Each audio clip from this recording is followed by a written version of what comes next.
दिगंबरा दिगंबरा श्रीपादवल्लभ दिगंबरा. श्री स्वामी समर्थ. श्री गुरुदेव दत्त. स्वामी महाराजांच्या कृपेने तुमच्या सर्व इच्छा मनोकामना पूर्ण हो. तर आज आपण बघणार आहोत गुरुचरित्रमधील अध्याय 14वा. हा अध्याय ऐकल्यामुळे आपल्यावरती येणारी सर्व संकटे, दुःख, दारिद्र्य, गरिबी दूर होत असते व आपल्या घरामध्ये सुख, शांती, समृद्धी येते. त्यामुळे व्हिडिओ स्किप न करता शेवटपर्यंत जरूर बघा. चॅनलवरती नवीन असाल तर चॅनल लाईक करा आणि सबस्क्राईब देखील करा.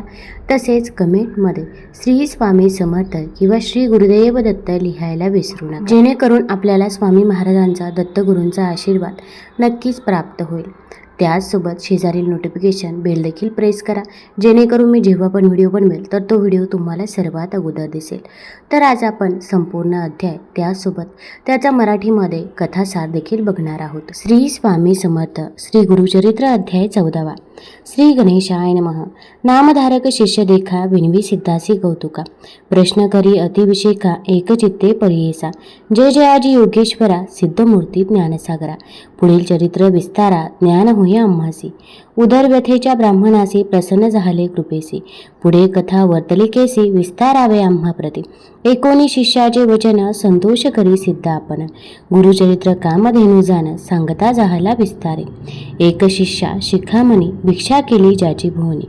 तयावरी संतोषोनी प्रसन्न झाले परियेसा. तया साय देव द्विजासी श्री गुरु बोलते संतोषी. भक्त हो रे वंशोवंशी माझी प्रीती तुझभरी. एकोणी श्री गुरुचे वचन साय देव विप्रकरीन मन. माता ठेवून चरणी नमस्कारिता झाला पुन्हा पुन्हा. तुझी महिमा वर्णावयासी शक्ती केची आम्हासी. मागे नाही का आता तुम्हासी ते कृपा करेन गुरुमूर्ती. येसी विनंती करुणी पुनरपी विनवी करुणा वचने. सेवा करीतो द्वार यमनी महाक्रूर असे. प्रति संवत्सरी ब्राह्मणासी घात करीतो जीवेसी. याची कारणे आम्हासी बोलवितसे आजी. जाता तया जवळी आपण निश्चय घेईल माझा प्राण. भेटी जाहाले तुमचे चरण मरण केचे आपणासी. संतोष होनी श्री गुरुमूर्ती अभयंकर आपुले हाती. विप्रमस्तकी ठेविती चिंता न करी म्हणून. भय सांडूनी तुवा जावे क्रूर यवना भेटावे. संतोषोनी प्रिय भावे पुनरपी पाठविला आम्हापाशी. जोरी तू परतोनी येसी असो आम्ही भुवनी. तुवा आली या संतोषी जाऊ आम्ही इथोनी. तुझे वंश पारंपरी सुख नांदती पुत्रपोत्री. अखंड लक्ष्मी तया घरी निरोगी होती शतायुषी. एसावर लादून निघे सायदेव ब्राह्मण. जिथे होता तो यवन गेला त्वरित तयाजवळी. कालांतक यम जैसा यवन दृष्ट परियेसा.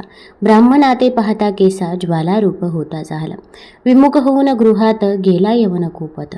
विप्र झाला भयचकित मनी श्री गुरुसी ध्यातसे. कोप आली या ओळंबयासी केवी स्पर्शे अग्निसी. श्री गुरु कृपा होय जासी काय करील क्रूर दुष्ट. गरुडाची या पिलियांसी सर्प तो कवनी परिग्रासी. तेसे तया ब्राह्मणासी असे कृपा श्री गुरुची. काय एखादे सिंहासी एरावत केवी ग्रासी. श्री गुरु कृपा होय जासी कली काळाचे भय नाही. ज्याचे हृदय श्री गुरु स्मरण त्यासी केचे भय दारुण. काळ मृत्यू न बाधे जाण अपमृत्यू काय करे. ज्यासी नाही मृत्यूचे भय त्यासी यवन असे तो काय. श्री गुरु कृपा होय जासी यमाचे भय नाही. ऐसे परी तो यवन अंतपुरात जाऊन. सुषुप्ती केली भ्रमित होऊन शरीर स्मरण त्यासी नाही. हृदय ज्वाळा होय त्यासी जागृत होऊन परियेचे.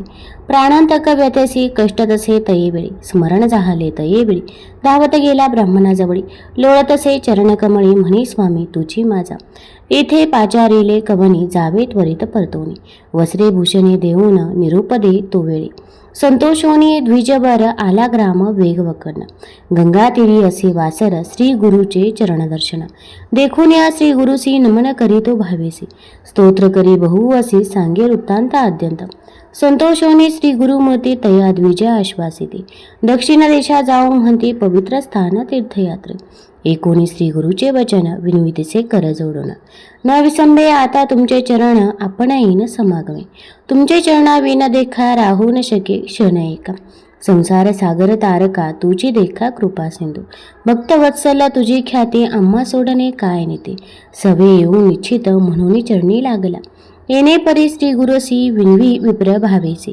संतोष होणी विनयेसी श्री गुरु म्हणती तयेवेळी. कारण असे आम्हा जाणे तेथे असती दक्षिणे. पुनरपी तुम्हा दर्शन देणे संवत्सरी पंचदशी. आम्ही तुमचे गावा समीपत वास करू हे निश्चित. कलत्र पुत्र इष्टभ्रात मिळवणी भेटा तुम्ही आम्हा. न करा चिंता असाल सुखी, सकळ अरिष्टे गेली दुःखी. म्हणून हस्त ठेविती मस्तके, भाक देती तये वेळी. समस्त शिष्या समवेत श्री गुरु आले तेथे पाहत. प्रख्यात असे वैजनाथ तेथे राहिले गुप्त रूपे. नामधारक विनवी सिद्धासी, काय कारण गुप्त व्हावयासी. होते शिष्य बहुवसी, त्यांसी कोटे ठेविल. इति श्री गुरुचरित्रामृते परमकथा कल्पतरो श्री नरसिंह सरस्वती आख्याने सिद्ध नामधारक संवादे क्रूर यवन शासन सायदेव वर प्रदान नाम चतुर्दशोध्याय. श्री गुरु दत्तात्रय अर्पण नमस्तु. श्री गुरुदेव दत्त. ओवी संख्या 39. आता याचा मराठी भावार्थ बघूया. एकदा कमेंटमध्ये श्री गुरुदेव दत्त जरूर लिहा. साईदेवाने केलेल्या पूजेने व संतुष्ट होऊन नरसिंह सरस्वतींनी त्याला वरदान दिले. साईदेवाने श्री गुरूंना विनवणी केली, मी ज्याची नोकरी करतो तो यवन अत्यंत क्रूर आहे. तो दरवर्षी ब्राह्मणांना ठार मारतो. मला आज त्यासाठीच बोलवलं आहे. मी त्याच्याकडे गेलो तर तो माझे निश्चितच प्राण घेईल. तरी कृपया या संकटातून मला मुक्त करावे. हे ऐकून श्री गुरूंनी त्याच्या मस्तकावर अभयहस्त ठेवला व तू निश्चितपणे यमुनाच्या भेटीत जावे असे सांगितले. तू परत आल्यावरच आम्ही पुढील यात्रेस निघू असे आश्वासन दिले. त्याप्रमाणे ब्राह्मण यमुनाकडे गेला. तो यवन महाभयंकर यमासारखा होता. साईदेवाला पाहताच अत्यंत क्रोधित होऊन तोंड फिरवून घरात गेला. साईदेव भयचकित होऊन श्री गुरुचे चिंतन करू लागला. घरात जाताच त्या यमुनाला अचानक निद्रेने घेरले. त्याला भास झाला की कोणी ब्राह्मण आपल्या शरीराचे तुकडे करत आहे. त्या भयंकर क्लेशाने यवन जागा झाला. त्याने मग साईदेवाला न मारताच त्याच्या पाया पडून, तुला येथे कोणी बोलवले, आता लवकर परत जा असे म्हणून त्याला वस्त्रभूषणे देऊन निरोप देखील दिला. साईदेव आनंदाने लगेच आपल्या गावी वासरक्षेत्री गंगातीरी गुरुचरणांचे दर्शन घेण्यासाठी गेला. श्री गुरूंना त्याने घडलेला सर्व वृत्तांत सांगितला. श्री गुरु संतुष्ट होऊन दक्षिणेतील तीर्थक्षेत्री जाण्यास निघाले. तेव्हा साईदेव श्री गुरूंना म्हणाले, आपली भक्तवत्सल्य अशी कीर्ती आहे, तेव्हा मी आपल्या सेवेत अखंड राहण्यासाठी आपल्याबरोबर येऊ इच्छितो. तेव्हा श्री गुरु म्हणाले, मला दक्षिणे तीर्थयात्रेला जाणे काही कारणाने आवश्यक आहे. मी तुला 15 वर्षांनी पुन्हा दर्शन देईल. तेव्हा तू मला पुत्र पौत्र व स्त्रीसह भेट. चिंता करू नकोस, सुखाने संसार कर. अशा प्रकारे साईदेवाचा निरोप घेऊन श्री गुरु वैजनाथ क्षेत्री गेले. त्यानंतर श्री गुरूंचा महिमा प्रकट झाला. त्यामुळे अनेक लोक त्यांच्या भजनी लागले. आपल्या कामना पूर्ण व्हाव्यात म्हणून त्यांच्या दर्शनास येऊ लागले. त्यात चांगले वाईट धूर्त सगळेच गुरुपाशी येत होते. सारे शिष्य होऊ पाहत होते. नाना जातीचे लोक येऊन वरदाने मागतील म्हणून श्री गुरु गुप्त रूपाने राहिले. स्वतः परमेश्वर भक्ती पाहून योग्यतेप्रमाणे वर देतो म्हणूनच श्री गुरु तेथे गुप्त रूपाने राहिले. सर्व शिष्यांना त्यांनी एकत्र बोलवले व तीर्थयात्रेत जाण्यास सांगितले. सर्व तेथे करून तुम्ही श्रीशैल येथे मला भेटावे असे सांगितले. तेव्हा श्री गुरूंना शिष्य म्हणाले, तुमच्या दर्शनानेच आम्हाला तीर्थयात्रा घडतात. श्री गुरूंच्या चरणापाशी सर्व तीर्थे असतात असे वेदांमध्ये व शास्त्रांतही सांगितले आहे. तरी श्री गुरु त्यांना सूचना देऊ लागले, तुम्ही संन्यासी आहात. 5 दिवसापेक्षा जास्त वेळ एका ठिकाणी राहू नये. संन्यास घेतल्यावर माणसाने सर्व तीर्थे पाहावेत व मग एका स्थानी स्थिर चित्त करून राहावे, हेही शास्त्रात सांगितलं आहे.